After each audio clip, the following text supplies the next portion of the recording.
A little bit of a test kitchen confidential here. I am a lazy cook, especially in the mornings. I can't bring myself to make pancakes. I prefer French toast. You dip it, you flip it, and you eat it. But pancakes, you gotta find a scratch recipe that's really tasty, but also easy before the cup of coffee, right? And we've had a lot of really fussy pancake recipes over the years. Whipping egg whites, they're delicious, but I'm not dragging a mixer out before coffee. No. Yeah. So as you know, most Saturdays, I make pancakes with my daughter, Marta. You never invite me over. Yep, because I haven't had coffee yet. And, you know, for years I used the same box mix that I liked. It was low on preservatives, but it didn't taste that great, but it kind of didn't matter. Then this recipe came along, changed everything. Now we make this because it is incredibly easy and it tastes so much better. Converted you from a box to scratch. It did. And hopefully from me, from French toast pancakes, right? I don't know, that's a little bit of a hurdle. We'll try. We'll try. So we have 2 bowls, a dry bowl and a wet bowl. Okay. We're gonna start with the dry bowl. Here, I have 2 cups of flour. To this, I'm gonna add 3 tablespoons of sugar. And that's just all-purpose flour, right? Just AP flour. Not a specialty flour. Okay, good. So next, we're gonna add one of the leaveners. This is baking powder. We're gonna add 4 teaspoons. That's quite a bit. That's a lot. It's almost double than what you find in other recipes, but we wanted really tall, fluffy pancakes, and that's one of the ways you get that. To this, I'm gonna add a teaspoon of salt. Last but definitely not least, some baking soda. So we already have the leavener in there from the baking powder. This is half a teaspoon of baking soda. Adds a little bit of tang, which is really important for a pancake. Also helps with browning. Just half teaspoon is all you need. Now, a lot of times when I make this recipe, I make it 2 batches and I put one in a Ziploc bag and then I write the rest of the ingredients on it. So next weekend, even easier. Creating your own box mix. Exactly. All right, on to the wet ingredients. We have 2 eggs. To this, we're gonna add a 1/4 cup of vegetable oil. And I like adding this before I add the milk. That just helps break up the yolks without it getting too splattery. Now we're gonna add some milk. This is 1½ cups of milk. So last but not least, a little bit of vanilla. This is half a teaspoon of vanilla. Again, pretty crucial to making a good tasting pancake. All right, now the really hard part. We're gonna put 1 into 2. Gorgeous. No folding, no whipping. The hardest part about this recipe is not over whisking this, because again, we want tall pancakes. And one thing we found is that when you make this too smooth, you actually get a batter that's more runny, and you want a thick batter. And that looks like a mistake. It does, especially before coffee. But actually, this is good because the lumps make a thicker batter. Of course, you could make a thicker batter with less liquid, but that makes them dry. So those lumps of flour, they need to hydrate. So they're sitting and hydrating, but keeping the batter nice and thick, which makes taller pancakes. All right, and how long? We have to let this rest for 10 minutes. All right, it's been 10 minutes. We're coffeeed up and ready to start cooking. Now, I want to show you the texture of this batter. See how clumpy and thick it is? That's good, because that means nice, tall, fluffy pancakes. All right, if you could put that in the sink for me, please. I can do that. All right, now we're ready to start cooking, and I'm gonna use a griddle because it's perfect for pancakes. You can do 6 pancakes at once. You could use a nonstick pan, but you'd have to do about 3 at a time. Yeah, well, we've got a whole bus full of truckers coming over. They're expecting some serious And they're pancakes. hungry. They're hungry. So I'm gonna pour a half a teaspoon of vegetable oil all over this griddle, and then I'm gonna take a piece of paper towel and smooth it out so it's a nice even film of oil across the whole surface. Because you know how sometimes you get spotty pancakes? That's because you have puddles of oil. Wherever there's a puddle of oil, it's preventing the heat from transferring from the pan up, and that's a light spot. Interesting. I know, right? And I have this griddle set to 350 degrees, but we're gonna test it with a test pancake. So, a tablespoon of the batter right into the center of the griddle, and we're gonna cook it for 1 minute to see how hot the griddle is.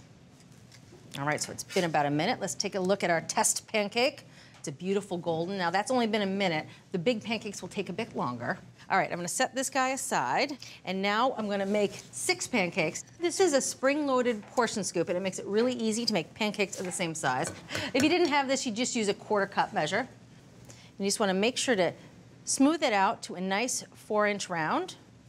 But that batter really is nice and thick. You can see, because it's not spreading too much. That's if it it. was, you'd end up with a crepe. That's it. Thick batters make tall pancakes. Now, these are gonna cook for about 2 to 3 minutes on this first side. Then we're gonna flip them over and cook them for about a minute or 2 on the second side. Usually by the time I get the last one down, we're pretty close to the first one being ready to flip. Okay. All right, so it's been about 2 minutes on this first side. Let's take a peek. You can see because they're a little bit set around the edge. Oh, that's a pretty color. All right, that's what we're looking for, a nice golden brown. Oh, yeah. Now the key to flipping, you gotta keep the spatula low to the griddle. And then if it hits another pancake, don't worry, let it set and then push it away. These look good. Now the second side doesn't take as long as the first side, only 1 to 2 minutes on this side. All right. Now, at my house, we eat them right off the griddle. They barely hit a plate. But if you wanted to have a polite breakfast where everyone sits down together, the easy thing to do is keep these pancakes warm in an oven. 200-degree oven, put them on a wire rack, and then everyone can eat together. All right, so these will go in the warm oven, and then I'll come back and I'll cook the remaining pancakes. Sounds good. All right, so a proper breakfast where we eat at the same time. Oh, this recipe, in theory, serves 4 to 6 people. So 4 pancakes for you. I'm gonna give you a nice stack of 3. Is that what you call a short stack or a tall stack? That's a short stack. I have a surprise for you. Not only do I have syrup, a little bit of a compound butter. Now this is like a Saturday, Sunday sort of breakfast. So compound butter is just a stick of softened butter with some flavorings. And here I have almond and orange, and it's delicious on pancakes. You're gonna have to trust me on this. I'm just gonna put a little. This orange almond butter, you can find that recipe on our website at americastestkitchen.com. A little bit of syrup. Beautiful. Yeah. Gorgeous. All right. Oh, I love the first bite right down between the 3 pancakes. No time like the present, my darling. All right.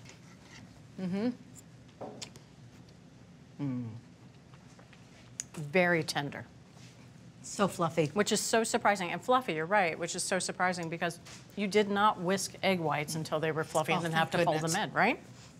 And that little bit of butter on there is pretty nice. It just adds a little bit of flavor with the maple syrup. And I have to confess, I'm looking for a lump. You know, I keep expecting, oh, I'm going to bite into this pocket of dry flour. None. Oh, I'm considering changing my mind about pancakes. Yeah, just based on this. And they're so much better tasting than any box mix out there. None of those off flavors, no preservatives, which I personally like. Julia, you and your pancakes have rocked my world. Awesome. Glad to hear it. I mean, who knew being a lazy cook can pay off? Welcome to Team Pancake. There you go. If you want to be on Team Pancake, well, just have to whisk flour, sugar, and leaveners, then eggs and oil with milk, and keep that batter lumpy. Now let it rest while you have a cup of coffee or 2, then cook the pancakes on a lightly oiled griddle until brown on both sides. Serve with some maple syrup or even an easy orange almond butter. So from our test kitchen to your kitchen, the perfect pancakes you can eat anytime. Easy pancakes. And they're even better with butter and syrup. You look like you need a little more syrup. Let me hook you up here. Oh yeah. Thanks for watching America's Test Kitchen. What'd you think? Well, leave a comment and let us know which recipes you're excited to make, or you can just say hello. You can find links to today's recipes and reviews in the video description. And don't forget to subscribe to our channel. See you later. I'll see you later.